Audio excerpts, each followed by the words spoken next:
নবীর পাগলের দল আজকের মাহফিলের সভাপতি ওই পরাজি কান্দি কামিল মাদ্রাসার হুজুর শহীদুল্লাহ হুজুরকে একবার জিজ্ঞাসা করো, ও হুজুর আমরা যে মাহফিলে বসলাম আমার আল্লাহকে আমরার জীবনের গুনাহটি মাফ করব নি? হ্যাঁ হ্যাঁ হ্যাঁ আমার নবী কই অবশ্যই জীবনের গুনাহ মাফ করব। ও বন্ধু, ও নবীর পাগলের দল, আল্লাহ যদি গুনাহটি মাফ না করে, আপনি আমি যদি কবরে চলে যাই, ওই কবরে গেলে আমরার অবস্থা বড় খারাপ হইব। জিগাও এই মুরব্বীরে, ও মুরব্বী আপনার জীবনে যত গুনাহ যদি আপনার সন্তান দেখতো আপনার আব্বা কইয়া ডাকতো নি। অন্য কাউরে জিগাইও না, একটা যুবককে জিজ্ঞাসা করো, যুবক তোমার গুনাহ যদি তোমার মা দেখতো তোমার সন্তান বলে পরিচয় দিত নি। সমাজের কোনো মানুষকে জিগাও, তোমার গুনাহ যদি আমার দুনিয়ার মানুষ দেখতো তোমারে মানুষ কোনো মূল্যায়ন করতো না। চিন্তা করো, আমার গুনাহ তোমার গুনাহ কেউ দেখে না, একজন দেখে, বলেন কে? আরো বলে জোরে করে বলেন কে? আর আল্লাহ কয় বান্দা ওই গুনাহগুলা লইয়া কবরে আসবা, ওই কবরে গেলে গুনাহগারের অবস্থা কেমন হবে? গুনাহগারের অবস্থা হবে কবরে বড় জাহান্নাম। সাহাবীরা একটা ডাক দিয়া বলে, ইয়া রাসূলুল্লাহ, নবী গো, ও দয়াল নবী গো, আপনার কাছে জানতে যে আপনার উম্মত তো গুনাহ করব, উম্মতের গুনাহটি কেমনে মাফ করাইবো? আমার নবী কইলি কুল্লি শাইইন সাকালা, প্রত্যেকটা বস্তু পরিষ্কার করার এক একটা যন্ত্র আছে। ইয়া রাসূলুল্লাহ নবী গো, আপনার উম্মত যে গুনাহ করে আপনার উম্মতের গুনাহটি মাফ করাইবো কেমনে? ও বন্ধু, জীবনে কত গুনাহ করছেন, আপনার গুনার খবর আপনার মা বাপ সন্তান এলাকার মানুষ কেউ জানে না। হুজুর এত গুনাহ যে করছি, এত গুনার জন্য আল্লাহ আমারে জাহান্নাম দিব, আমার গুনাহটি দিয়ে আমি দেখি না গুনাহটি কোন জায়গায়। যারা তরিকত গ্রহণ করেছেন, বায়াতে রাসূল গ্রহণ করেছেন, তাদেরকে জিজ্ঞাসা করবেন, তারা বলবো একটা মানুষের বাম স্তনের 2 আঙ্গুল নিচে সাদা একটা গোস্তের টুকরা আছে, যেটার নাম তরিকতের ভাষায় বলা হয় লতিফে কলব। ওই লতিফে কলবের মধ্যে মানুষ একটা গুনাহ করলে একটা দাগ পড়া যায়, যত গুনাহ করে মানুষের কলবটা বড় অন্ধকার হয়ে যায়। নবী গো, ইয়া রাসূলুল্লাহ নবী গো, আপনার কাছে জানতে চাই, একটা গুনাহ দুইটা গুনাহ করতে করতে কলবে যদি দাগ পড়া যায়, ওই কলবের ময়লাটি কেমনে পরিষ্কার করব? আমার নবী ডাক দিয়া বলে, ওয়াসিকালাতিল কুলুবি যিকরিল্লাহ, উম্মতের কলবের ময়লা পরিষ্কার করার যন্ত্রটার নাম হইল আল্লাহ পাকের জিকির। জোরে বলেন সুবহানাল্লাহ। ও বন্ধু, জবানের মালিক আমার আল্লাহ, আল্লাহর দেওয়া জবান দিয়া আসেন আমরা সবাই চক্ষুটা বন্ধ করে দিয়ে আমার আল্লাহ পাকের একটু আসমে জাতের জিকিরে মশগুল হয়ে যাই। চক্ষুটা বন্ধ করে দিয়ে আমার আল্লাহকে একটু জবান খুলে জোরে জোরে ডাকবেন, আল্লাহ আল্লাহ আল্লাহ আল্লাহ।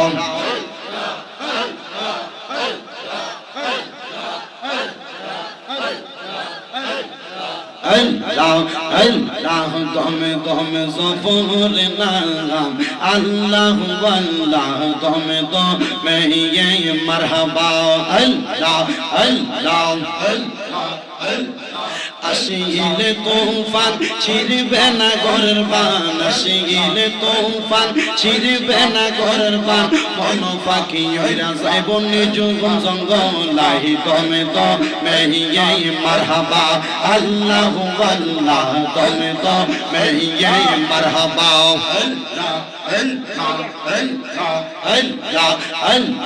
কেবা তোমার বইনো ভাই সঙ্গের সাথী কেহ নাই, কেবা তোমার বইনো ভাই সঙ্গের সাথী কেহ নাই, পরকালে যাইবার বেলা কাউরে পাইবা না। মাশাআল্লাহ আল্লাহু আল্লাহ দমে দমে মারহাবা। আল্লাহু আল্লাহ দমে দমে মাশাআল্লাহ।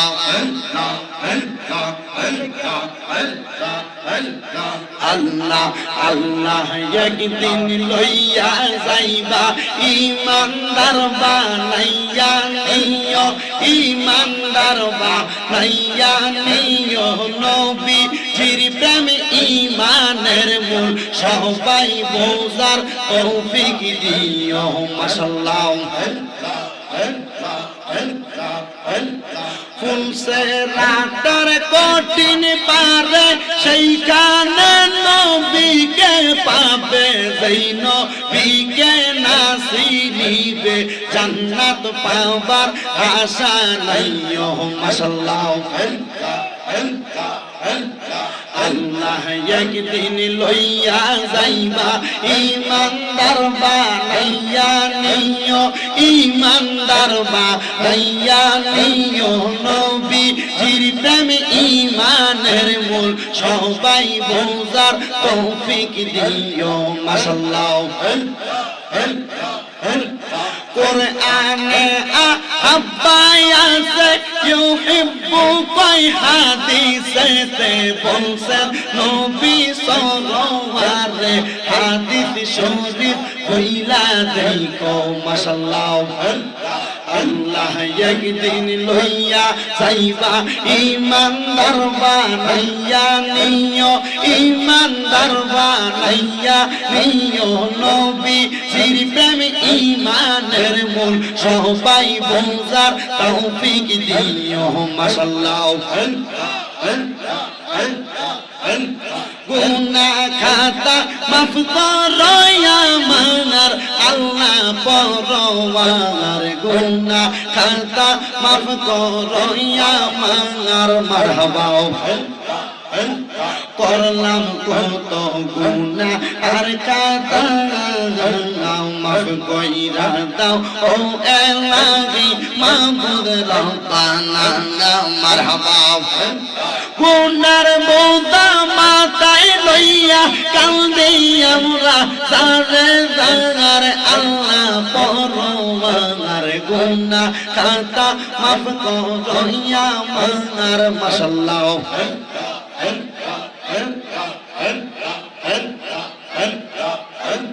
গুনার কারণে আমরা গুনাহগার মারা গেলে কবরেতে সবাই করবে পাঙ্গার মাশাআল্লাহ গুনার কারণে আমরা গুনাহগার মারা গেলে সবাই রাখবে কবরের মাজার মাশাআল্লাহ গুনার কারণে গো আল্লাহ গুনার কারণে গো আল্লাহ ক্ষমা চাইতে পারে বাঙার গুনাহ খাতা মাফ করো আমার মাশাআল্লাহ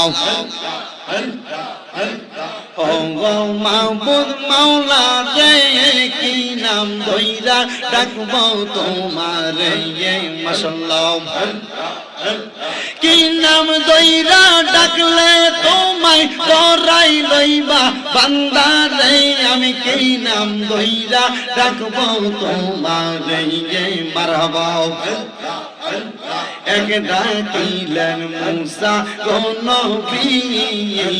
তার পাকেতে সারা দিলা তোর পাহাড়ে আসি মাশাআল্লাহ কোদার নূরে পাহাড় দলে মুসা তো জলে না রে আমি কি নাম ধইরা ডাকবো তোমারে মারহাবা ও মাবুদ মাওলা রে আমি কি নাম ধইরা ডাকবো তোমারে মারহাবা আরেক ডাকলেন ইব্রাহিম নবী তার ডাকেতে সারা দিলা আগুনেতে ফেলি মাশাআল্লাহ আগুন হইল ফুল বাগিচা নবী তো জ্বলে না রে আমি কি নাম ধইরা ডাকবো তোমারে মাশাআল্লাহ ও মাবুদ মাওলা রে আমি কি নাম ধইরা ডাকবো তোমারে মাশাআল্লাহ 99 নামের মাঝে এক নাম তোমার রহমান দুই নাম রহিম রহমান তুমি আল্লাহ দয়াল নবী এই সব কিছু তোমার দান মারহাবা আল্লাহ আল্লাহ 99 নামের মাঝে এক নাম তোমার রহমান, দুই নাম রহিম রহমান, তুমি আল্লাহ দয়াল নবী, এই সব কিছু তোমার দান। মাশাআল্লাহ।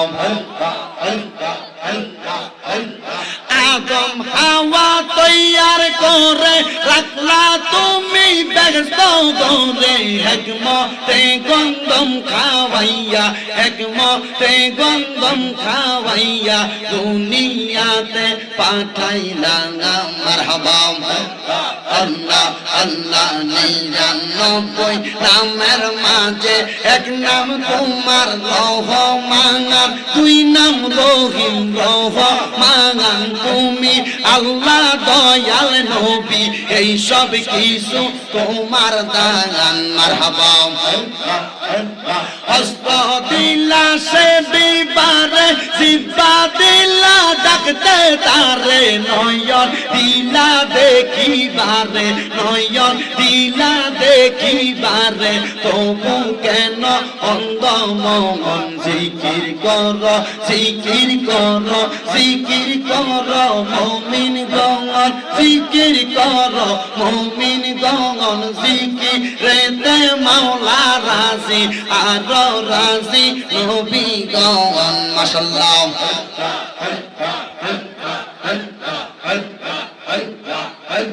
कायल हो मैं वलियों का अब्दुल कादिर जिलानी का, कायल हो मैं वलियों का हजरत ख्वाजा अजमेर का, मानत ये हर जब दिल से है जर जर पीरो मुर्शिद का।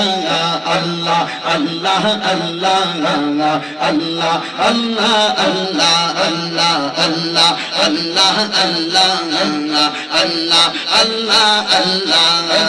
सिलते शाहजालाल का शाहपुरन औलिया का, सिलते शाहजालाल का शाहपुरन औलिया का, हक्कान पीरो मुर्शिद का सবার জিকির ইল্লাল্লাহ। আল্লাহ হো আল্লাহ হো আল্লাহ হো আল্লাহ হো আল্লাহ হো আল্লাহ হো, লা ইলাহা ইল্লাল্লাহ লা ইলাহা ইল্লাল্লাহ লা ইলাহা ইল্লাল্লাহ। कायल हो मैं वलियों का अब्दुल कादिर जिलानी का, कायल हो मैं वलियों का ख्वाजा मोइनुद्दीन चिश्ती का, मानत ये हर जब दिल से, मानत ये हर जब दिल से, जर जर पीरो मुर्शिद का। अल्लाह अल्लाह अल्लाह अल्लाह अल्लाह अल्लाह ला इलाहा इल्लल्लाह मुहम्मदुर रसूलुल्लाह सल्लल्लाहु अलैहि ওয়াসাল্লাম। জবান খুলে বলেন জিকির করলাম কার? ডান হাত তুলে বলেন কার? আল্লাহর জিকির করলে আল্লাহ জীবনের গুনাহ maaf করতে পারে কি পারে না? আল্লাহ যেন আজকের এই কাপাসতলার মাহফিলের ওসিলায় আমাদের সকলের জীবনের গুনাহ maaf করে, বংশের কবরের আযাব maaf করে। জোরে বলেন আল্লাহুম্মা আমিন। সবাই জবান খুলে উচ্চ কণ্ঠে পড়েন আলহামদুলিল্লাহ, আরো মুহাব্বতের আওয়াজে পড়েন আলহামদুলিল্লাহ। আজকের এই কাপাসতলা সরকারি প্রাথমিক বিদ্যালয় সংলগ্ন বড় জামে মসজিদের উদ্যোগে এলাকাবাসীর ব্যবস্থাপনায় এত সুন্দর জান্নাতের বাগান আল্লাহ পাক রব্বুল আলামিন বরকত বিপদ আপদ থেকে উদ্ধার এই মাহফিলের ওসিলায় আল্লাহ করতে পারে কি পারে না? জবান খুলে বলেন পারে কি পারে না? আপনারা বলেন এই মাহফিল হচ্ছে আমরা সবাই খুশি না বেজার? দেখি ডান হাত তুলে দেখান তো কারা কারা বেজার।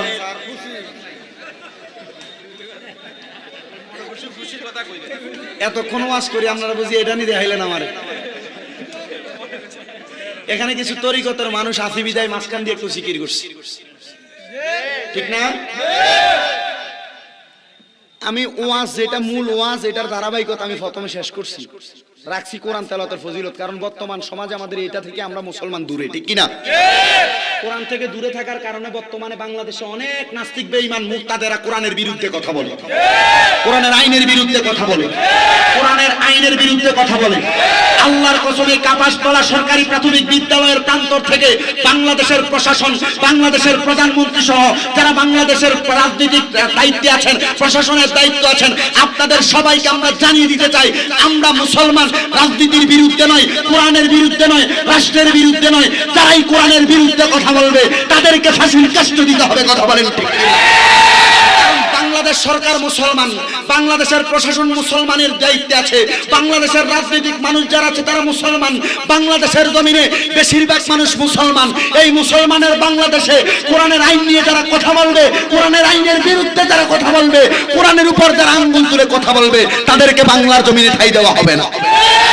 একটা মুসলমানের শরীরে একটা ফোঁটা রক্ত যতদিন থাকবে, একটা মুসলমানের শরীরে যতটা ফোঁটা রক্ত থাকবে, ওই রক্তের ফোঁটা এই শরীরে থাকতে থাকতে একটা মুসলমানের সামনে কোরআনের আইনের বিরুদ্ধে কথা বলবে, ওই কোরআনের আইনের বিরুদ্ধে কথা বলা লোকের বিরুদ্ধে মুসলমান আসি না নাই?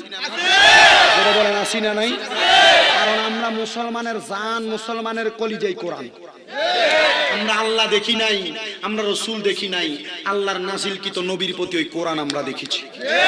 কথা বলেন ঠিক কিনা? ওই কোরআনের শান, কোরআনের শৌকত, কোরআনের ইজ্জত, কোরআন তেলাওয়াতের ফজিলতের আলোচনা সবার আগে আপনাদের কাছে করেছি। কিন্তু সর্বশেষে যখন জিগেছি খুশি না বেজার, হাত তুইলা দেখাই তো কারা কারা বেজার, সবাই হাত তুইলা দেখাইছেন, মনটা খুব কষ্ট। আরে এই মানুষগুলো আসলে কি বেজার? না, আসলে বেজার না, দোষ আপনার না, আমার না, দোষটা কারণ না। আল্লাহর নবী হাদিস শরীফের ভিতরে বলছে, যখন আশেকের রাসূলরা, আশেক ওলি আল্লাহগণ জান্নাতের বাগানে বসে যাবে, তাদের দেহটা পড়ে থাকবে এখানে, তাদের মনটা মদিনার নবী রওজার সাথে কানেকশন হয়ে যাবে। তখন তারা কি করে তারা নিজেরাও বুঝতে পারবে না। আসলে আমরা খুশি না বেজার? কারা কারা খুশি? ডান হাত তুলে আল্লাহকে দেখে।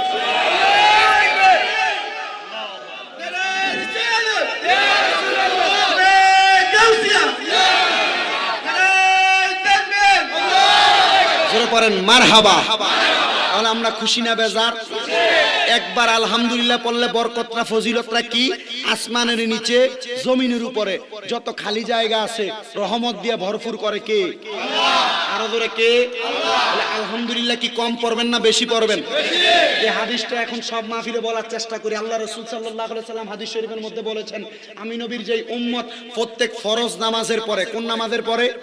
মানে ইমাম সাহেব যে নামাজটা পড়ায় ওই নামাজের পরে, প্রত্যেক ফরজ নামাজের পরে আমি নবীর কোন উম্মত যদি সুবহানাল্লাহ 33 বার, আলহামদুলিল্লাহ 33 বার, আল্লাহু আকবার অথবা লা ইলাহা ইল্লাল্লাহ 33 বার, এ 99 বার মিল করবে তিনটা জিকিরের মাধ্যমে, অতঃপর সর্বশেষ পড়বে লা ইলাহা ইল্লাল্লাহু ওয়াহদাহু লা শারীকা লাহু লাহুল মুলকু ওয়া লাহুল হামদু ইউহয়ী ওয়া ইউমীতু ওয়া হুয়া আলা কুল্লি শাইইন কাদির, এ 100 বার যদি মিল করে ওই বান্দার, ওই উম্মতে মুহাম্মদীর যদি সমুদ্রের ফেনা পরিমাণ গুনাহও থাকে আল্লাহ মাফ করে দিবেন। সুবহানাল্লাহ,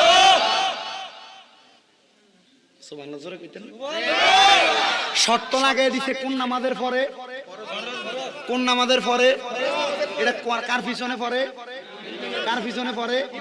তাহলে এই হাদিস শরীফটার ভিতরে বোঝা যায় নামাজেরও গুরুত্ব আছে, ইমামের পিছনে পড়ার গুরুত্ব আছে। আবার ইমামের পিছনে পড়ার পরে এই দুরূদ শরীফ পড়লে, এই জিকিরগুলা করলে আল্লাহ জীবনের গুনাহ মাফ করবে। সুবহানাল্লাহ। তাহলে এই মাহফিলে বসার উদ্দেশ্য গুনাহ মাফ করা, ঠিক কি না? কথা কোন ঠিক না? আল্লাহ কবুল করুক। জোরে কোন আমিন, আরো জোরে কোন আমিন। বন্ধু আমার, এই জন্য সবার কাছে করজোর আবদার করব, সবাই আরেকবার জবান খুলে মুখের জড়তা ছেড়ে দিয়ে উচ্চ কণ্ঠে জোরে পড়েন আলহামদুলিল্লাহ। গভীর মনোযোগ আমার ভাইয়েরা, বাবারা, ডাইনে বামে যাব না, আলোচনার ধারাবাহিকতা রাখবো। আমি আল্লাহর কোরআন থেকে একটা আয়াত তেলাওয়াত করেছি। আমার আল্লাহ পাক রব্বুল আলামিন কোরআনুল কারীমের মধ্যে বলেছেন, ওয়া মিনাল লাইলি ফাতাহাজ্জাদ বিহি নাফিলাতাল লাকা আসা আইয়াবআসাকা রাব্বুকা মাকামান মাহমুদা।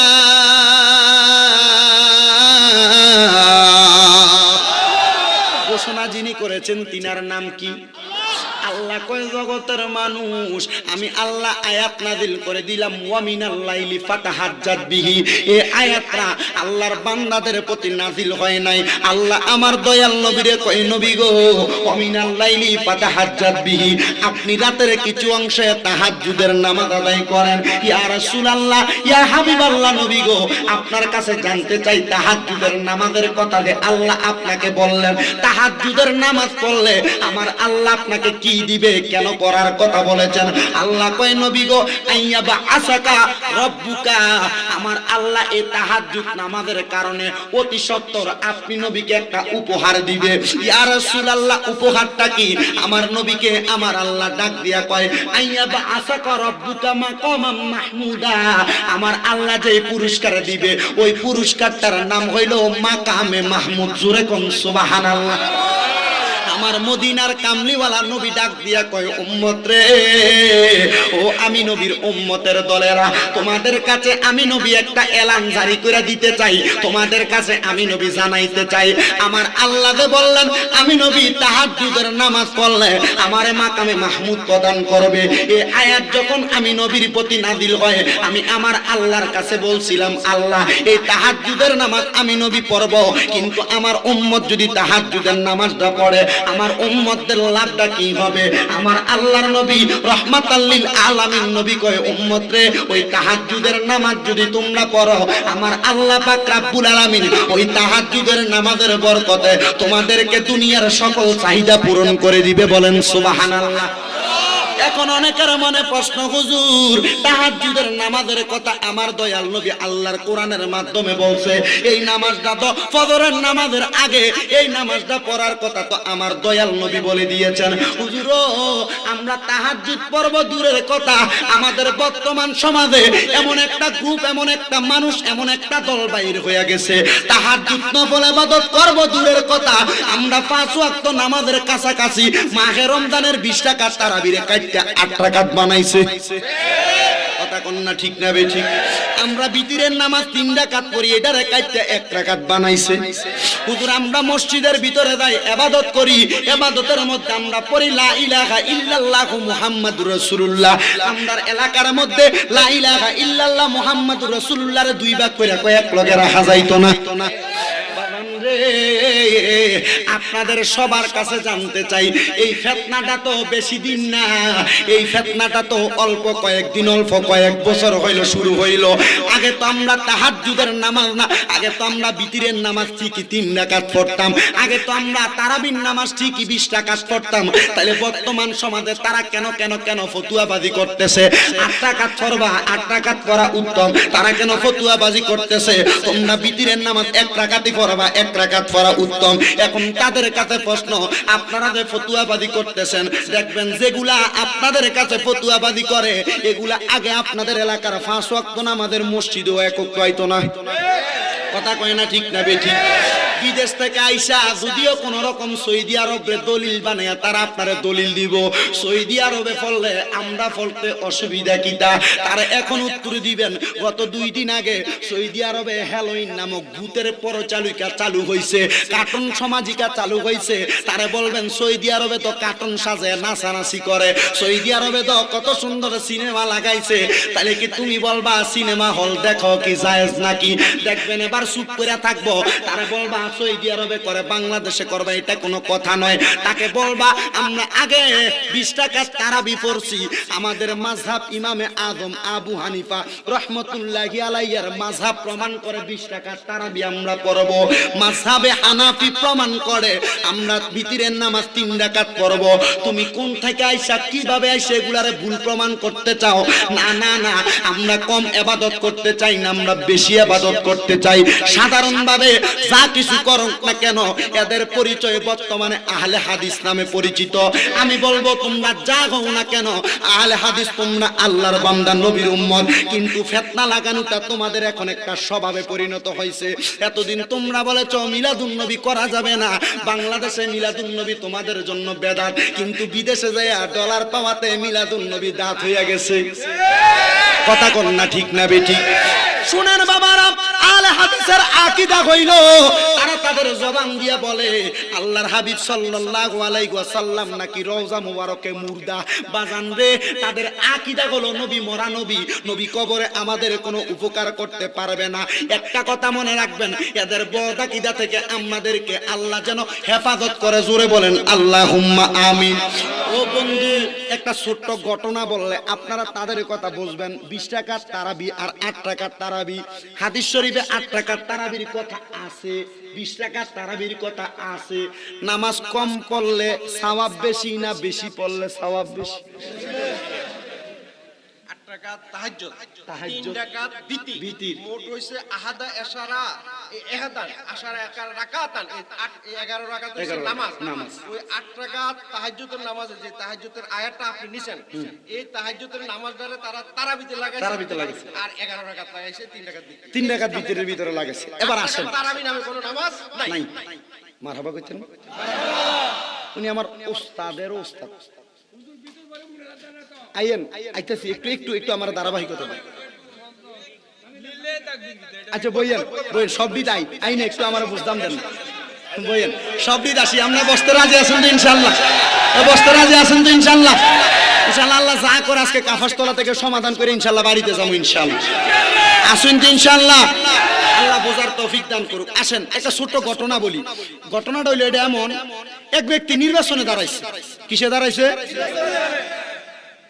নির্বাচনে দাঁড়াইলে সাদা পাঞ্জাবি আর সাদা পায়জামা এটা পরা কিন্তু মোটামুটি তাদের একটা স্বভাব হয়ে গেছে। কারণ সুন্দর লাগে সাদাটা পরলে, উনি যে নির্বাচন করবো এটা এমনি বোঝা যায়, ঠিক না? নির্বাচন করে এবার ফুট হয়েছে দুইটা, কয়টা? দুইটা ফুট। এবার 2 ফুটের বিয়া করে বাড়িতে নতুন বউ আনছে। বেটা নিজের বউ একটা, হইলো কয়টা?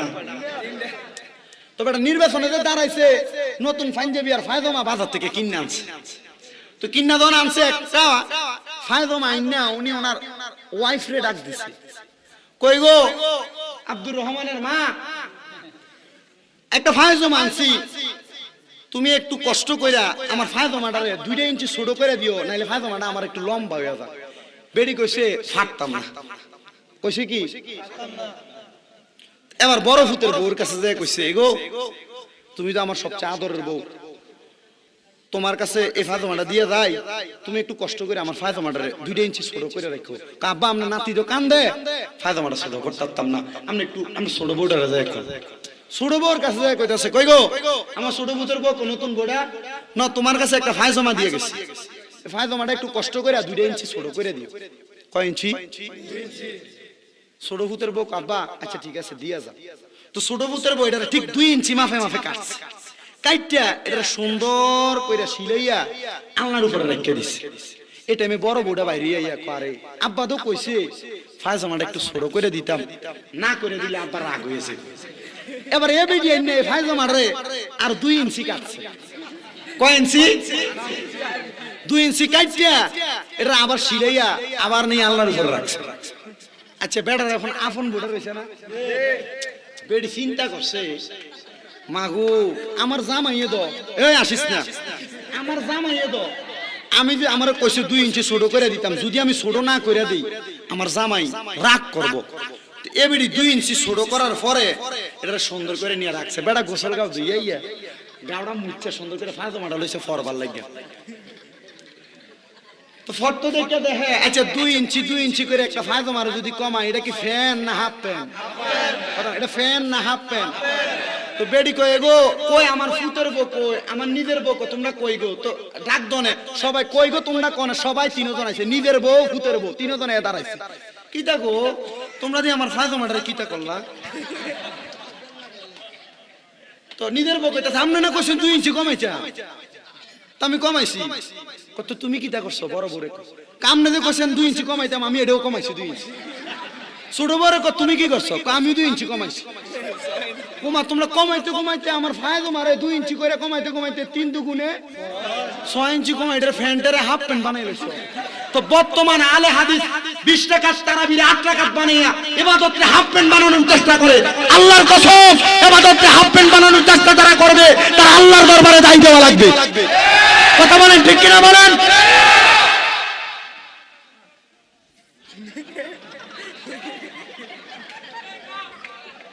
আসেন, তাদের আকীদা জানাজার নামাজের পরে দোয়া করা যাবে না।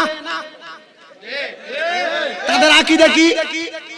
জানাজার নামাজের পরে আল্লাহর নবীর হাদিস মিশকাতুল মাসাবির ভিতরে আন আবি হুরায়রা রাদিয়াল্লাহু তাআলা আনহু قال قال رسول الله صلى الله عليه وسلم اذا صليتم على الميت فاخلصوا له الدعاء জোরে কোন সুবহানাল্লাহ।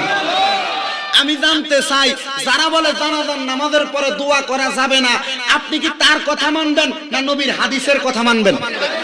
নবীর হাদিস যদি কয় দোয়া করা যাবে, আপনি কারটা মানবেন? নবীর হাদিস।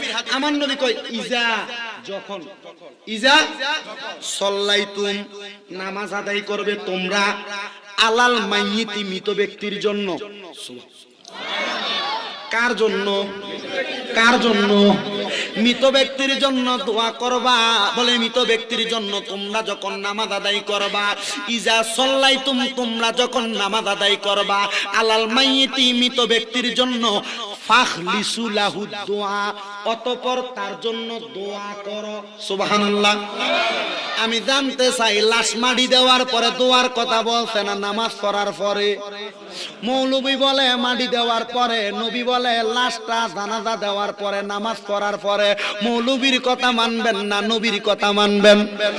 নবী বলে ফাকলিসু, ফাকলিসু, ফা শব্দটা হরফে আতফ, আতফ, সাথে দোয়া করার কথা বলছে। মারহাবা জোরে কইছেন। ফাকলিসু, এখানে হাদিস শরীফে ফাকলিসু আছে, ফা শব্দটা আছে, অথবা অর্থ ব্যবহৃত হয়েছে। শব্দটা হচ্ছে নামাজের নিয়ত, যখন আমরা সালাম ফিরাবো, সালাম ফিরানোর সাথে সাথে এই দোয়ার কথা হচ্ছে। ফা হচ্ছে হরফে আতফ।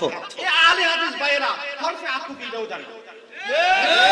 হরফে আতফ কি দাও জানেন না? এটা হচ্ছে নাফিদ। নাফিদে চুল কাটে, চুল ছোট করে, চুল বড় হলে আমরা কি করি? নাফিদের কাছে তাই চুল কাটি, তারা নামাজ কাটে। নাফিদের গোষ্ঠী তারা না, যারা নামাজ কাটে তারা মুসলমান হইতে পারে। আল্লাহ কবুল করুক, আমিন কোন। আরো জোরে কোন আমিন। তাহলে গেছে দুইটা বিষয় গেছেনি। তারা যদি কয় 8 রাকাত, আপনি মানবেন? তারা যদি কয় আমরা মানি না, আপনি বলেন তুমি তোমার পথে থাকো, আমি আমার মতো, ঠিক কি না? ও বন্ধু, আরো সুন্দর করে আমি আপনাদেরকে একটা আরো দলিল দিয়া দেই। এখন আমাদের যখন মা মারা যায়, বাবা মারা যায়, মা বাবা মারা যাওয়ার পরে আমাদেরকে এখন তারা আইসা বলে 60 দিন না করা, 40 করা, এটা যাবে না, বেদাত। কথা কয় না কেন? কিন্তু আগেও যদি বেদাত বলতো, বর্তমানে হাদিয়ার বাজারটা গরম দেখে এখন তারা কয় এটা দাঁত করা যাইব। কেমনে করা যাইব? আরে 60 দিন না 40 করা যাইতো না, দোয়া করান যাইব। এখন দোয়া করতে গেলে, দোয়া যখন করতে যায়, যায় কয় দোয়া করাইবেন 10-12 জন আলেম আসছে দোয়া করবার লেগে, একটু খানা দানার কি ব্যবস্থা নাই?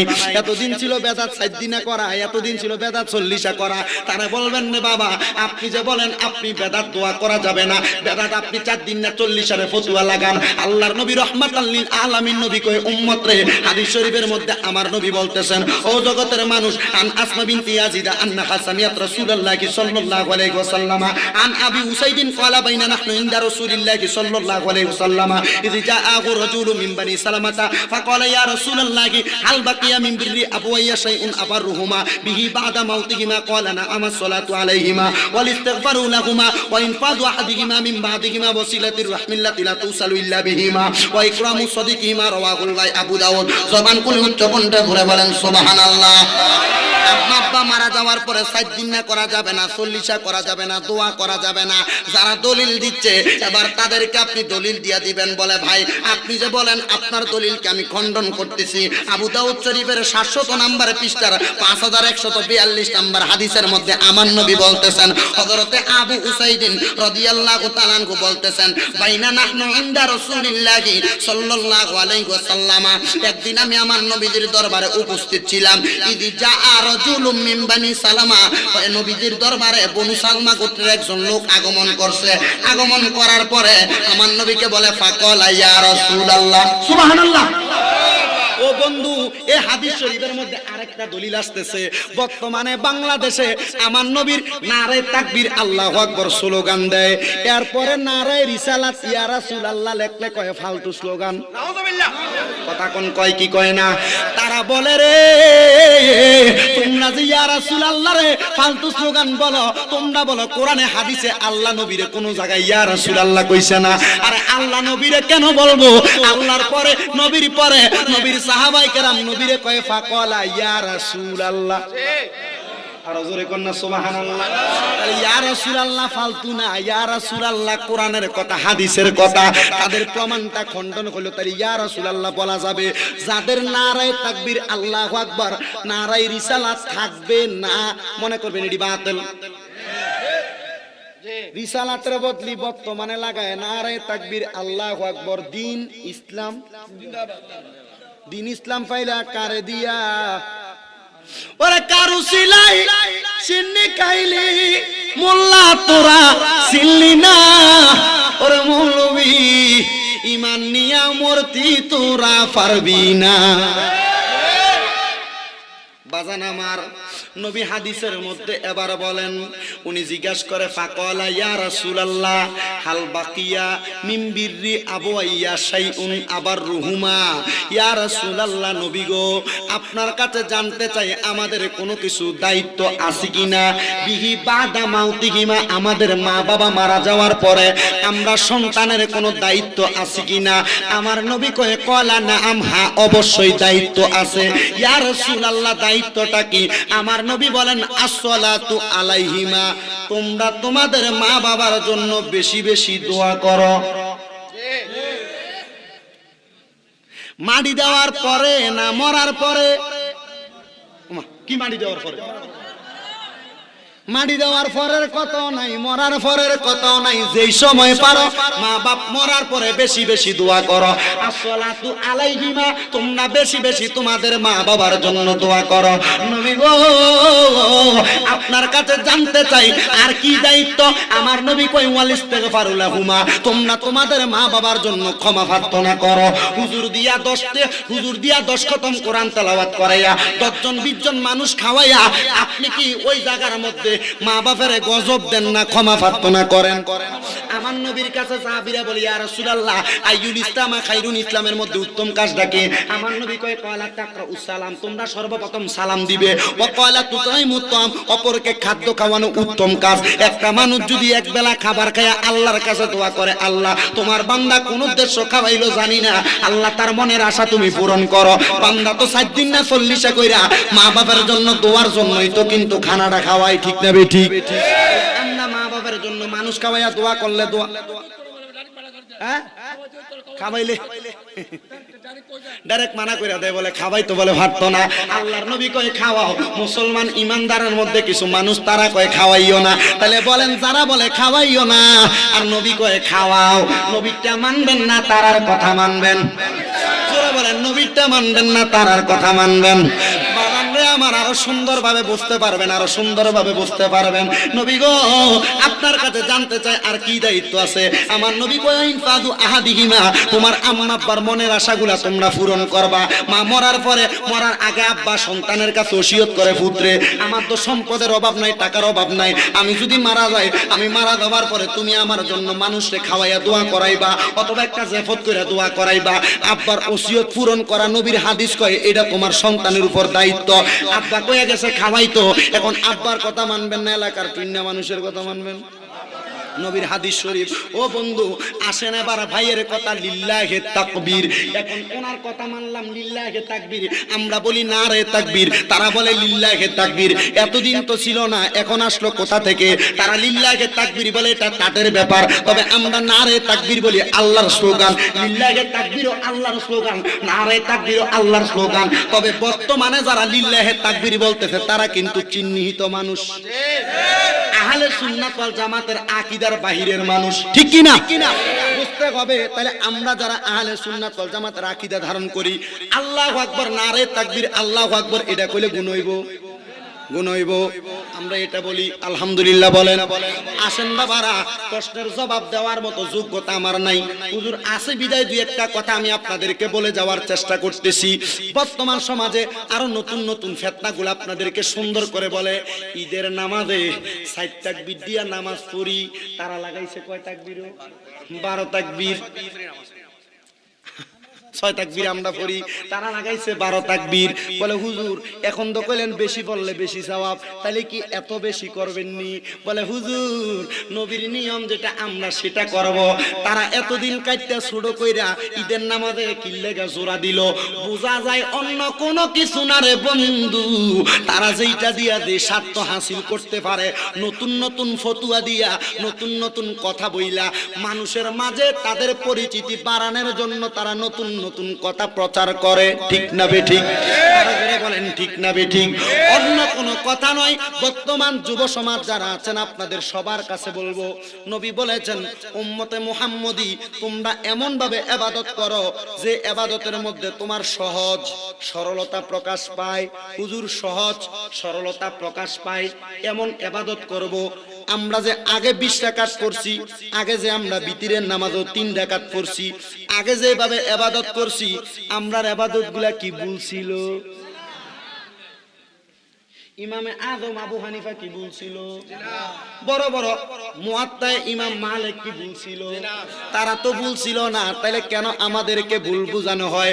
বোঝা যায় রে এখন বর্তমান সমাজে নতুন নতুন ফতোয়া জারি করতেছে যে আলেমরা। আমার নবী কয় কিয়ামতের আগে আমি যে হাদিসটা আপনাদের কাছে তেলাওয়াত করেছিলাম, আমার দয়াল নবী রাহমাতাল লিল আলামিন নবীজির বাইহাকি শরীফের শুআবুল ঈমান মিশকাতুল মাসাবির 38 নম্বর পৃষ্ঠার মধ্যে হাদিস বর্ণনা। আমার নবী বলতেছেন ও উম্মতে মুহাম্মদীর দলেরা শুনো রে, উলামা উহুম শাররুম মান তাহতা আদামিস সামাই মিন ইনদিহিম তাখরুজুল ফিতনা। কিয়ামতের আগে আসমানের নিচে জমিনের উপরে সবচাইতে নিকৃষ্ট হইব হুজুররা। কারা কারা? আমরা বালা মনে করছেন দুধের দোয়া তুলসী পাতা? আল্লাহর নবীর হাদিস আমরার উপরে পড়ছে। আল্লাহর নবী কয় উলামা উহুম শাররুম মান তাহতা আদামিস সামাই, জমিনের মধ্যে কিয়ামতের আগে সবচাইতে নিকৃষ্ট হইব আলেমরা। নবী গো কেন? আমার নবী কয় তাখরুজুল ফিতনাতি, এ হুজুররা সমাজের মধ্যে ফিতনা লাগাইবো। আগে কোনো ফিতনা ছিল না। এই হুজুর কয় এই রকম, ওই হুজুর কয় ওই রকম। আগের যুগে আমল করছি, বর্তমানে নতুন নতুন হুজুর নতুন নতুন ফতোয়া দিয়া বেড়াইতাছে। আমার নবী কয় এই হুজুরের কথা আমি নবী বলছি, এরা ফিতনা লাগাইবো, এদের ফিতনার মধ্যে তোমরা কান দিবা না। বলে কেন গো? আমার নবী কয় ওয়াফিহিম তাউদু, এদের মধ্যে কিছু আলেম থাকবে যারা এটার সমাধান প্রকাশ করবে। তারা ফিতনা লাগায়, সুন্নি হুজুররা সমাধান দেয়। আগে ফিতনা ছিল না, সুন্নিরা ছিল। আগে ফিতনা ছিল না, সুন্নিরা ছিল। বর্তমানে ফিতনা লাগাইছে, সুন্নিরা শুধাইবো। পায়ে ধরে বলা যায় আরে যেগুলা নতুন কর্মকাণ্ড তারা বাস্তবায়ন করতে চায়, যাইয়েন না, যাইয়েন না। ঈমান আমল বরবাদ কইরেন না। আল্লাহ আমাদের ঈমান এবং আমলকে সঠিক দুরুস্ত করুন। জোরে বলেন আমিন। সবাই আমরা ওই নবীর মুহাব্বত নিয়ে দুনিয়াতে বাঁচতে চাই। নবী গো 5 ওয়াক্ত নামাজ পড়ি, এটাই আলহামদুলিল্লাহ। বলে হুজুর আমাদের সমাজের মধ্যে নামাজ তো পরে কথা সত্য, বাহিরের দেশ থেকে আইসা নামাজ পড়ে, আমরা তো রুকু দিয়া সামি আল্লাহু লিমান হামিদা বইলা দাঁড়াই, কিন্তু দাঁড়ানোর পরে তারা দিদি আরেকবার আল্লাহু আকবার কই হাতটা তুইলা বলে কি তোলে না?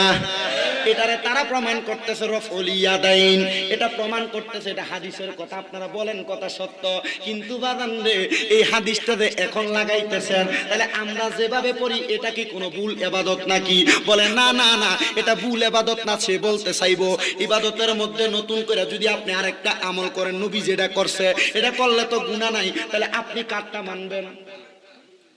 সে আপনাকে বলবে এটা করলে গুনাহ নাই, তাহলে করো না কেন?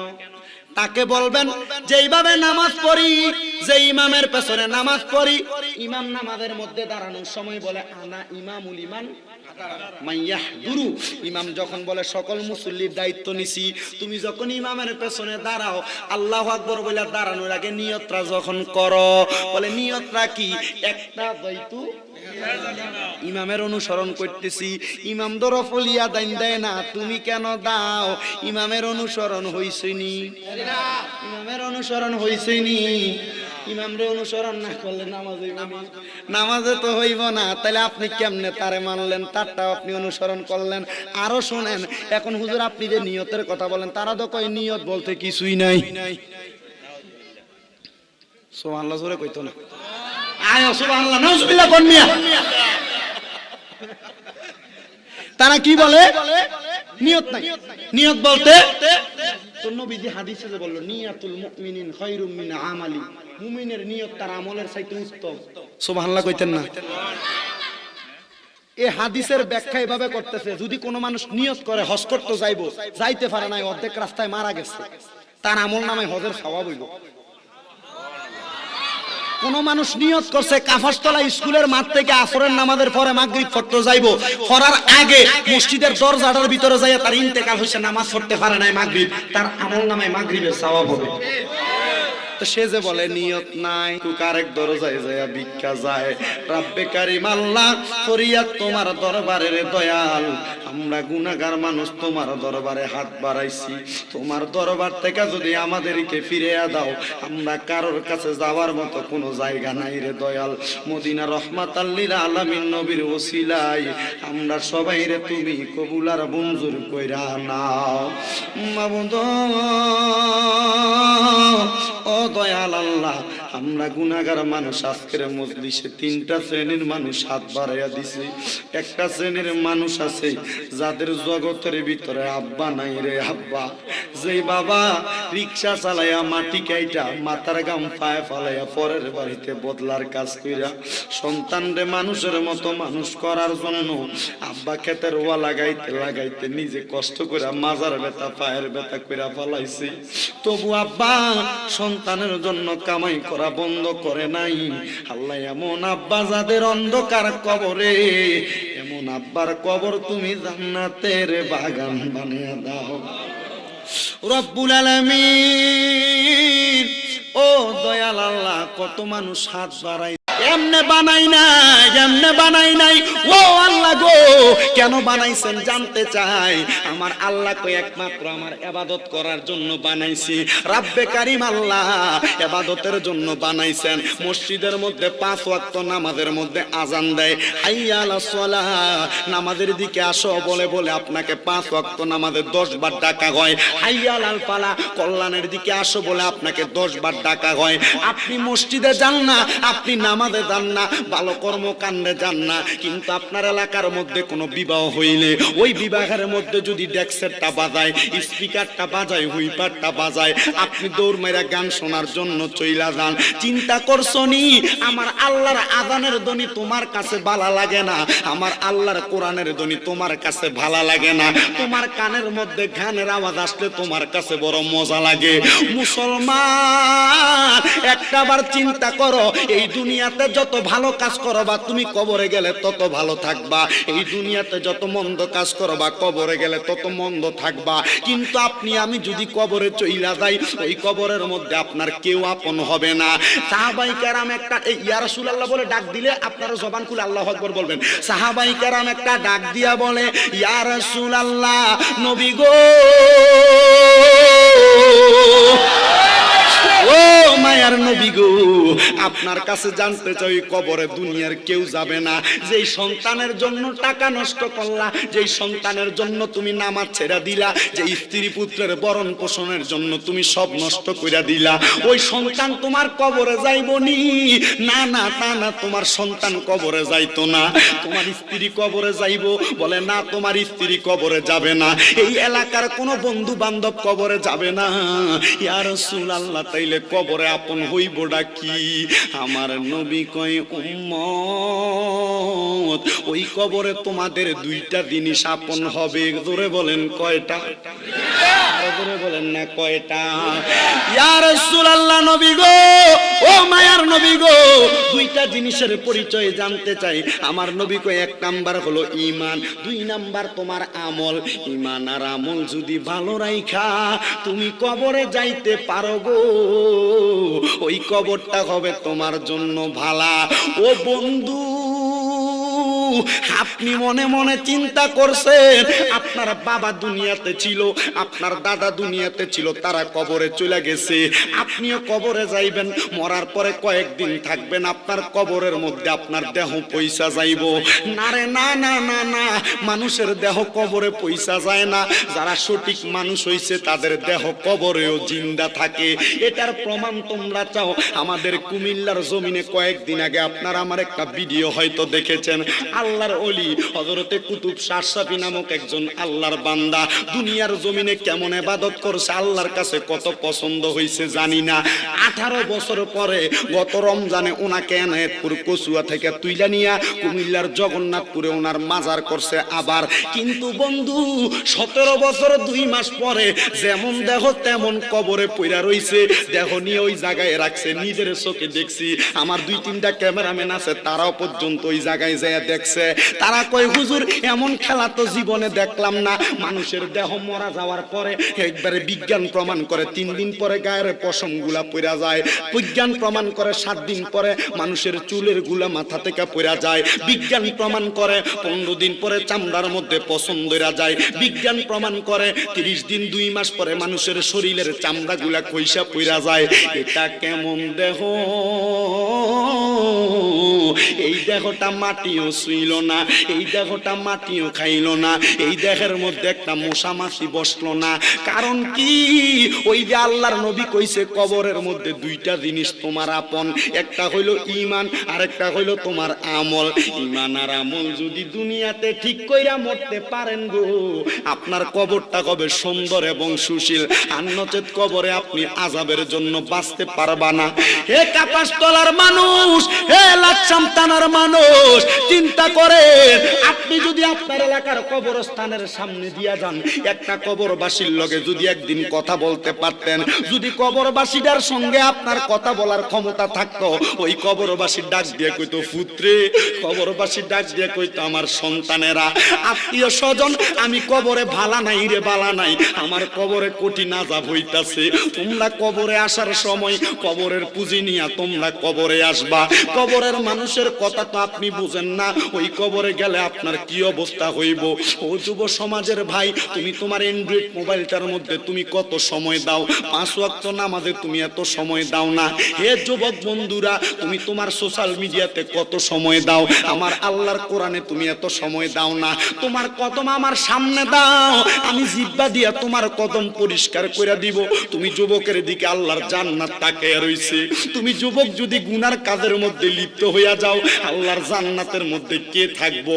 ও যুবক, ও যুব সমাজের বন্ধুরা, ও মুরব্বীরা, ও পর্দার অন্তরালের মা বোনেরা, আল্লাহর নবী কয় আল হাসান ওয়াল হুসাইনু সাইয়্যিদা শাবাবি আহলিল জান্নাহ। ইমাম হাসান হুসাইন হলো জান্নাতের যুবকদের সরদার।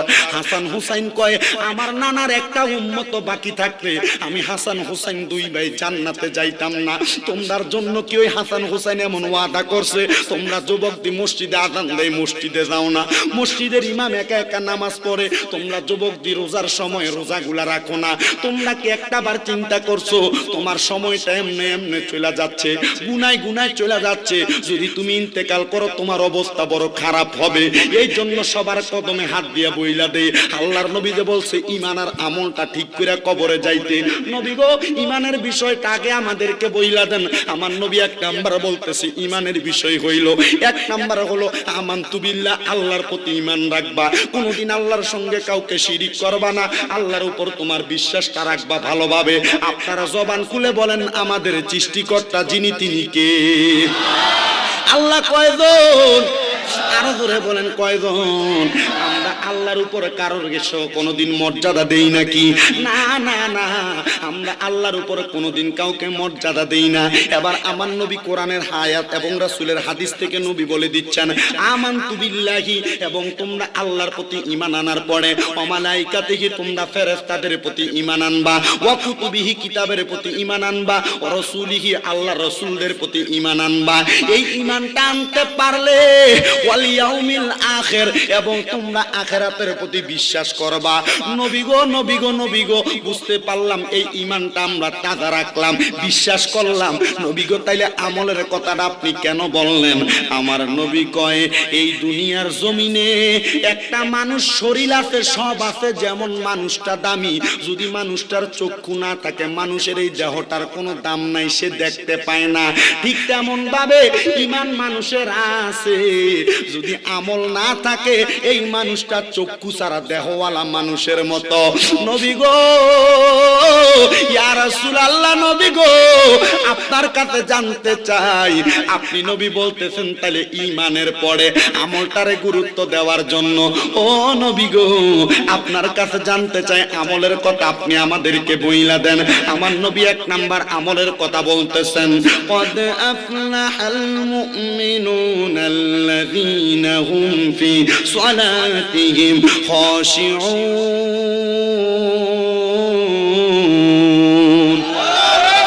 আল্লাহর কোরআন বলে অবশ্যই সফল কাম হয়েছে তারা, নামাজের প্রতি মনোযোগী হয়েছে যারা। ইয়া রাসূলুল্লাহ দুই নাম্বার আমলের কথা আমাকে বলে দেন। আমার নবী বলতেছেন, ওয়া তাকরাউল কোরআন, তোমরা বেশি বেশি আল্লাহর কোরআন তেলাওয়াত করবা।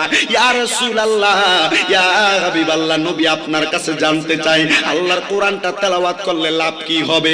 এবার আমার নবী শিখিয়ে দেয়, আল্লাহর কোরআন তেলাওয়াত করলে একটা মানুষের দুনিয়াতে লাভ হবে 5টা, কবরে লাভ হবে 5টা। নবী গো নবী গো নবী গো আপনার কাছে জানতে চাই, কোরআন তেলাওয়াত করলে দুনিয়াতে লাভ 5টা, কবরে গেলে লাভ হইব 5টা। এই 5 5 10টা কথা বলবো, আপনারা মনোযোগের সাথে ধৈর্য নিয়ে বসতে রাজি আছেন তো ইনশাআল্লাহ?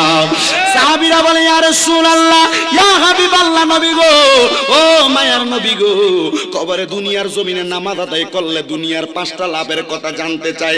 আমার নবী বলে, কোরআন তেলাওয়াত করলে 1 নাম্বার যেই বেশি বেশি কোরআন পড়বে আমার আল্লাহ তার হায়াত বৃদ্ধি করে দিবে। 2 নাম্বার যে বেশি বেশি কোরআন তেলাওয়াত করবে আল্লাহর সরাসরি রহমত তার প্রতি নাজিল হবে।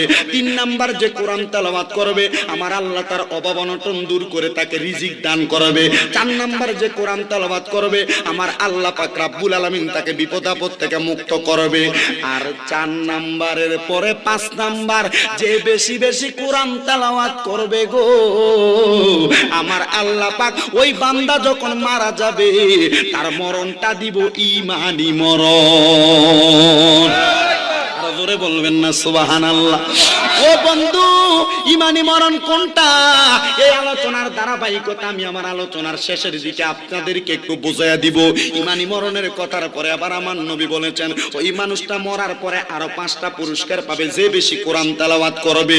ও বন্ধু, ও নবীর পাগলের দল, ইন্তেকাল করার পরে 1 নাম্বার পুরস্কার, আপনারা যখন মানুষকে বিসমিল্লাহি ওয়া আলা মিল্লাতে রাসূলিল্লাহ বলে কবরে শোয়া দেন, আমি জানতে চাই ওই কবরে কোনো বিছানা দেননি, লেপ দেননি, তোষক দেননি, কোনো আলো দেননি, বাতাস দেননি, কোনো কিছু কবরের মধ্যে দেন না। আমার নবী কই, উম্মত, ও আমি নবীর উম্মতের দলেরা, এই যে কোরআন তেলাওয়াত করানোওয়ালা ব্যক্তি যদি মারা যায়, মারা যাওয়ার পরে গো আমার আল্লাহ রহমতের 3 জন ফেরেশতা দিয়া ওই কবরের মধ্যে জান্নাতি বিছানার ব্যবস্থা করে দেয়। ও নবী গো, কবরের গেলে 2 নাম্বার পুরস্কারটার কথা জানতে চাই। আমার নবী বলে, কোরআন তেলাওয়াতকারীটা যখন কবরে যাইব ওই কবরে আলো নাই, বাতাস নাই, ওই কবরটা ঘোর অন্ধকার। আল্লাহর ওই বান্দা যদি বেশি বেশি আল্লাহর কোরআন তেলাওয়াত করে গো আমার আল্লাহ কোরআনের নূর দ্বারা তার কপালটারে আলোকিত করে দিব। হঠাৎ করে দেখবো অন্ধকার কবরের মধ্যে আলোর কোনো অভাব নাই। বান্দা একটা ডাক দিয়া বলবে, আল্লাহ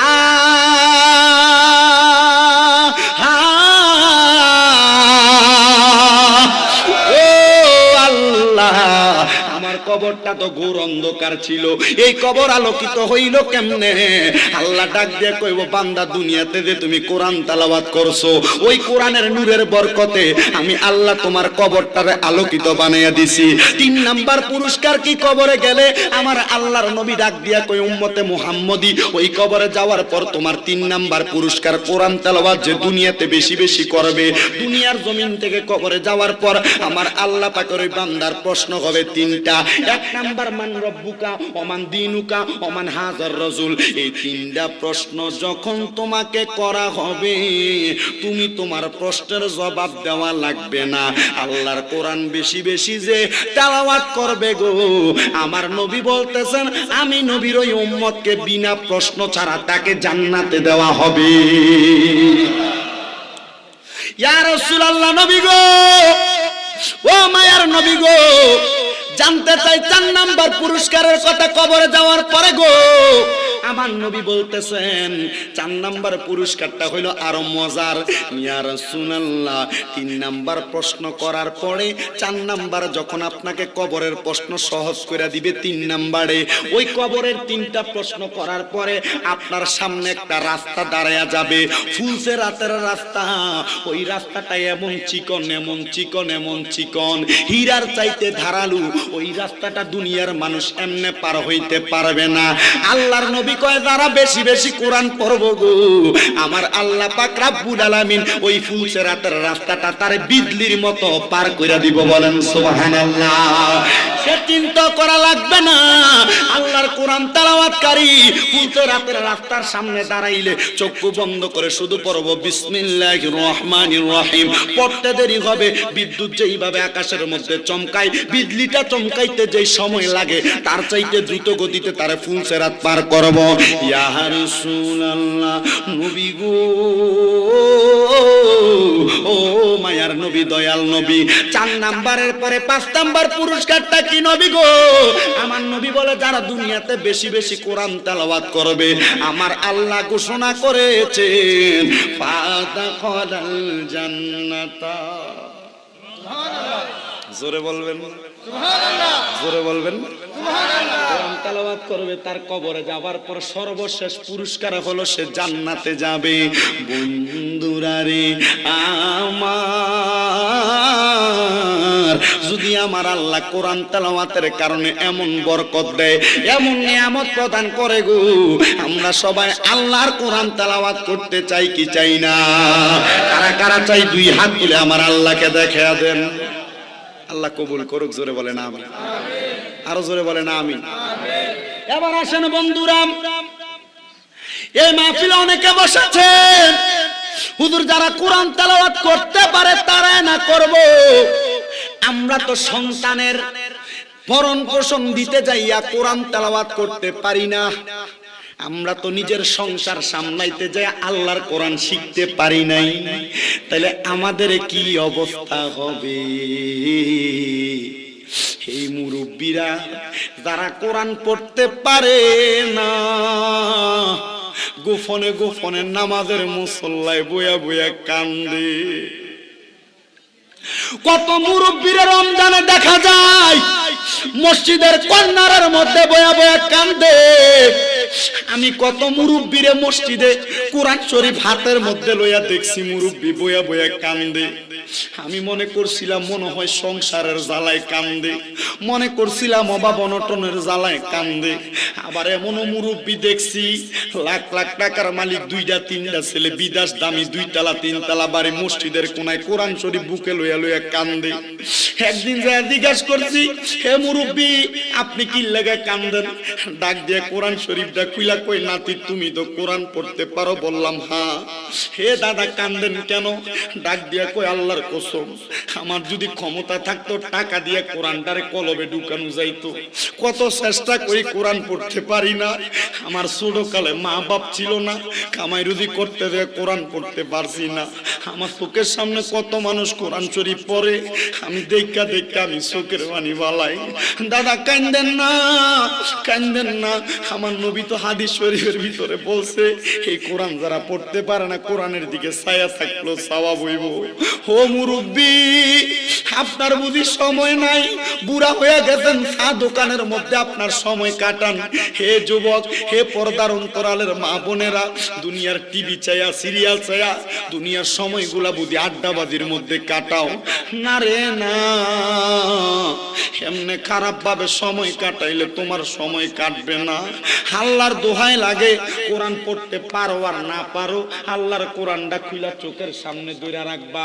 এই কোরআন খুলা চোখের সামনে ধরে রাখলেও আমার আল্লাহ তোমারে বরকত থেকে বঞ্চিত করবেন না। সুন্দর একটা ঘটনা শুনলে আপনি আরো সুন্দর ক্লিয়ার হইয়া যাইতে পারবেন। আল্লাহর একজন বান্দা দুনিয়ার জমিনের মধ্যে তার কাঠ ছিল, কাঠ কাটতো, শুধু কাঠ কাটতো। কাঠ কাটতে কাটতে সে সমাজের মধ্যে মানুষের কাছে কাঠুরিয়া নামে পরিচিত। কিন্তু বন্ধু, ও নবীর পাগলের দলেরা, ওই কাঠুরিয়া দুনিয়ার জমিনে যা কিছু করত, হঠাৎ করে ওই কাঠুরিয়ার যখন ইন্তেকাল হইয়া গেছে, ওই এলাকার সবচেয়ে বড় মাফের আল্লাহর ওলি ওনার কাছে স্বপ্ন দেখায়া দেখায়া এবার বলা হচ্ছে, হে আল্লাহর ওলি, স্বপ্নের মধ্যে দেখতাছে এলাকার সবচাইতে কাঠুরিয়া নিম্ন কোয়ালিটির ব্যক্তি আল্লাহর জান্নাতের ভিতরে ঘুরতাছে।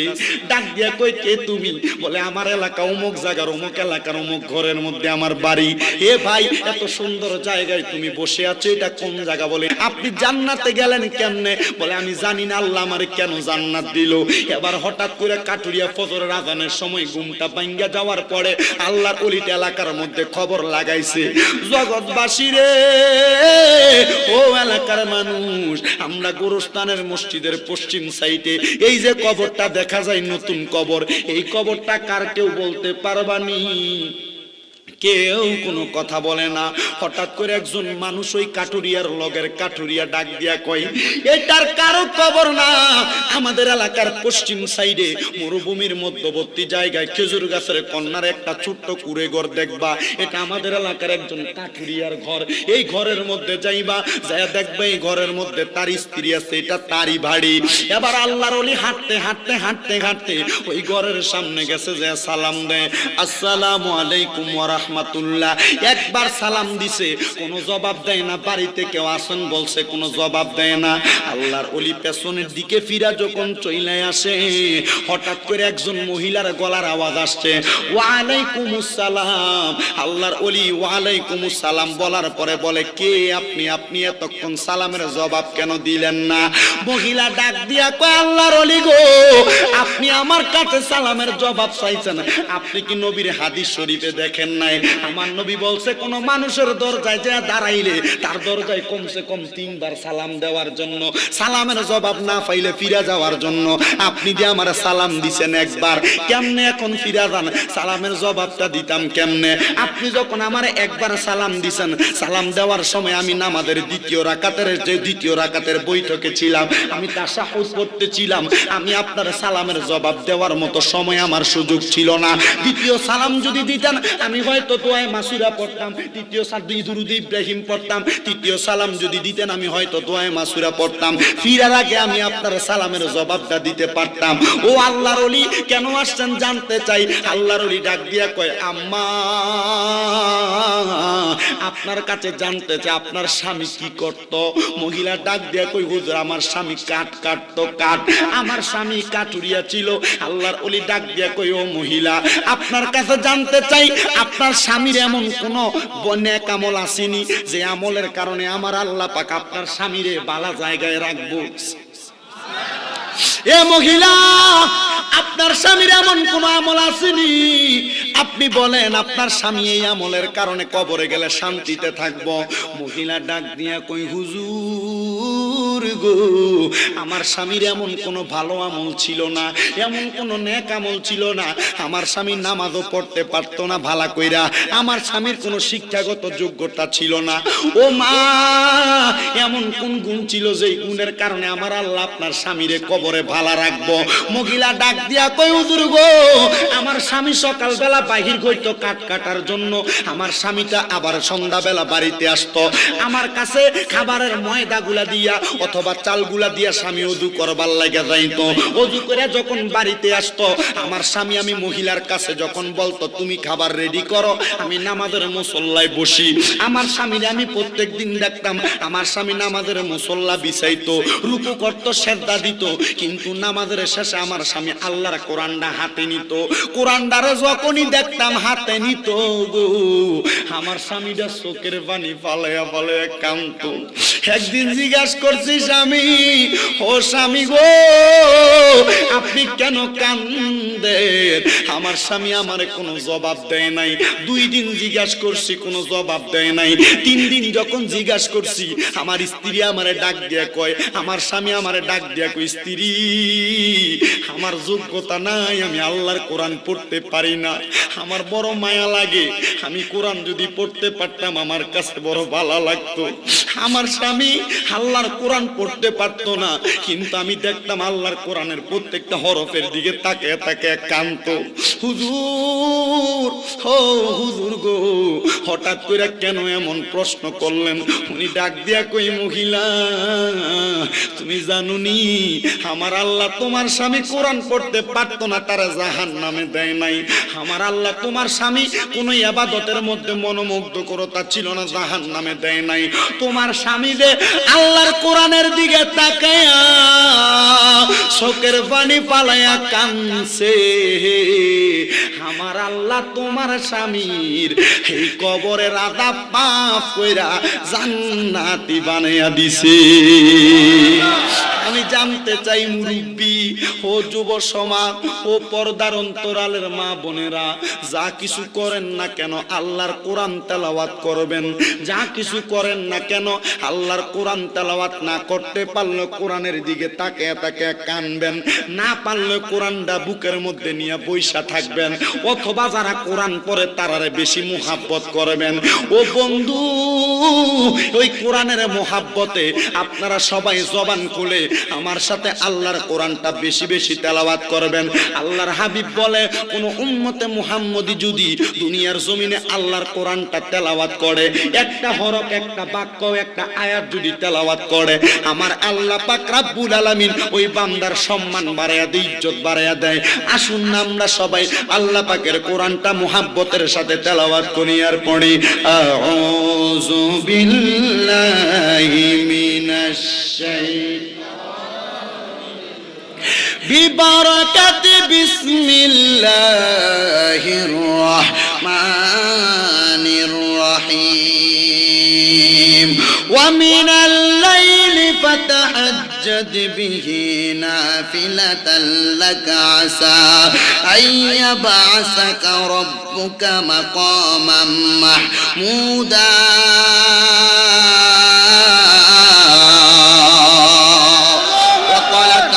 في كلامه المجيد وفي فرقانه الحميد كل من عليها فان ويبقى وجه ربك ذو الجلال والإكرام.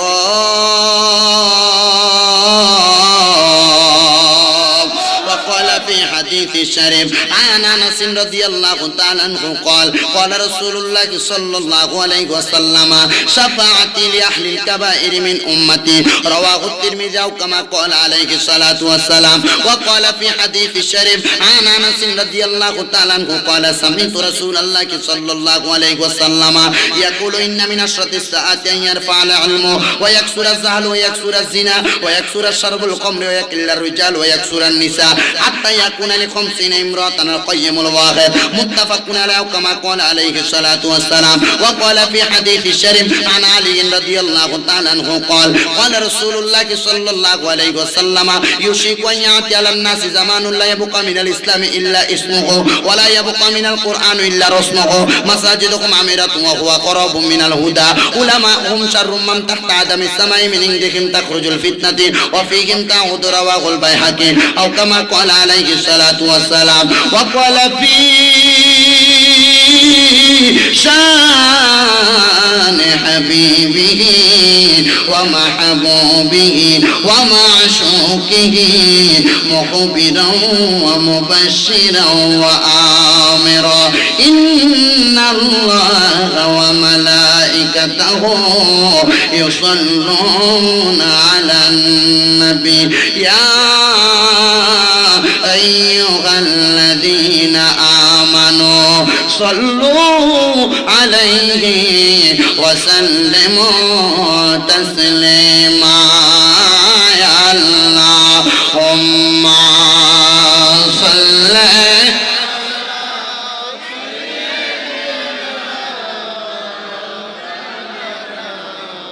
محمد وعلى آل سيدنا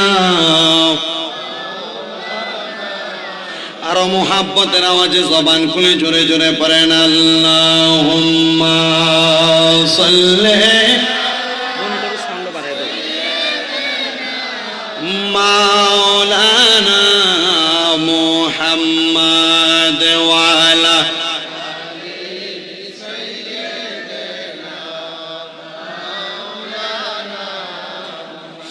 বিধি যদি দিত পাখা আমরা উইরা গিয়া করতাম দেখা প্রাণ ভরিয়া দেখতাম রওজা অন্তরে নাহি যাইতে চায় আল্লাহুম্মা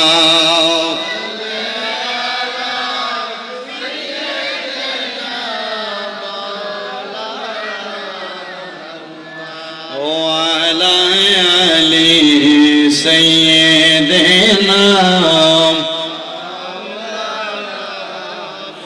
আমার জান মদিনা আমার প্রাণ মদিনা আমার জান মদিনা আমার না ভুলে যেতে চাইলে ভোলা যায় না বলেন না ভুলে যেতে আপনারা বলেন মদিনার নাম কি সুন্নি মুসলমান কোনদিন ভুলে যাবে মদিনার নাম আমাদের অন্তরে আছে না নাই কাদের কাদের আছে দুই হাত সোজা করে আল্লাহকে দেখান এই দুইটা হাতকে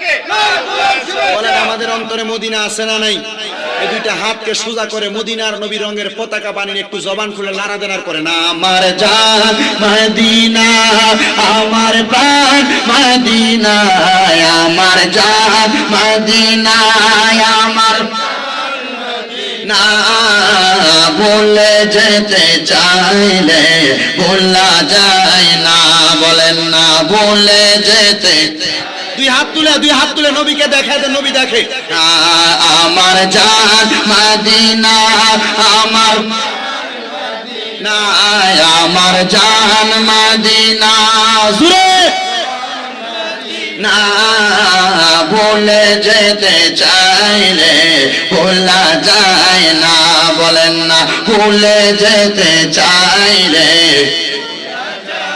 আমার মদিনার স্মৃতি গুলো পাবি বাড়ে বার কবে যাব মদিনাতে রওজা তোমার যাইতে চাই কি চাই না মদিনার স্মৃতি গুলো পাবি বাড়ে বার কবে যাব মদিনাতে রওজা তোমার নয়ন জলে কেঁদে কেঁদে বাসি বন্যায় বলেন না নয়ন জলে বাসি বন্যায় আমার জান মদিনায় আমার না আমার জান মদিনা আমার না ভুলে যেতে চাইলে ভোলা না বলেন না ভুলে যেতে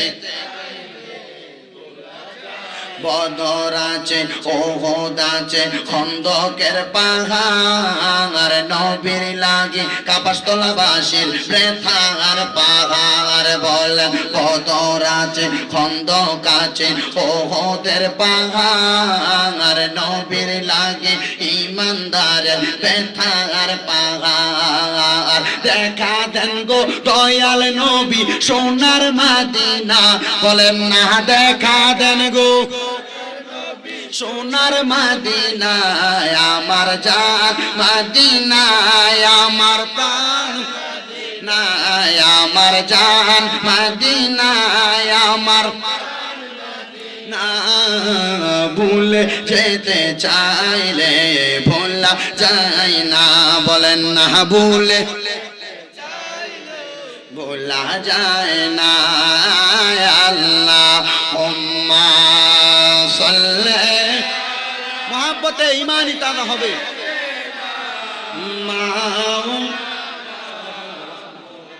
মাদওয়ালা আলী সাইয়্যিদিনা। সবাই জবান খুলে জোরে জোরে একটু জিকির করেন লা ইলাহা ইল্লাল্লাহ, লা ইলাহা, লা ইলাহা ইল্লাল্লাহ, লা লা ইলাহা ইল্লাল্লাহ, লা ইলাহা। حسبي ربي جل الله ما في قلبي غير الله. قرن حسبي ربي جل الله ما في قلبي غير الله. نور محمد قرن نور محمد لا إله إلا الله، لا إله لا إله। আমরার মনের বেদনা মনে বুঝাইলে মন বোঝে না, বলেন আমরার দহনা মন বোঝাইলে মন বোঝে না, শোনাইলে মন শোনে না, বলেন মনটা যাইতে চাই যে মদিনা। লা ইলাহা ইল্লাল্লাহ, লা ইলাহা। নামাজ রোজা চাই রহনা, সবার মা বাবার হাতে পথে চাই রহনা, বলেন নামাজ না সবার মা বাবার হাতে পথে। নবীর দরুদ বইল না আমার নবীর, আমার নবীও তোমায় ভুলবে না। লা ইলাহা ইল্লাল্লাহ, লা ইলাহা লা ইলাহা ইল্লাল্লাহ মুহাম্মাদুর রাসূলুল্লাহ সাল্লাল্লাহু আলাইহি ওয়াসাল্লাম। একটা জবানও বন্ধ রাখবেন না, জবান খুলে বলেন জিকির করলাম কার। ও বন্ধু গো, ও কাপাসতলা এবং আশেপাশে এলাকার বন্ধুরা ভাই বাবারা, আজকে যারা যারা জান্নাতের বাগানে বসলেন, যদি ডাক দিয়া প্রশ্ন করি রে কাপাসতলার মানুষ, ও এলাকার মানুষ, আপনারা কেন জান্নাতের বাগানে বসলেন? সবাই বলবে হুজুর আমরা কোনো খাবারের জন্য বসি নাই, টাকা পয়সার জন্য বসি নাই, আমরা জান্নাতের বাগানে বসার কারণ হইল আমার আল্লাহ পাক রব্বুল আলামিনের কোরআনের কথা, নবীর হাদিসের কথা। আল্লাহ নবীর স্মরণ করলে আল্লাহ জীবনের গুনাহ মাফ করব। কথা কন্যা ঠিক না বেঠিক?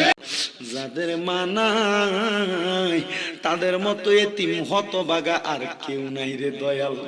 যাদের আম্মা কবরে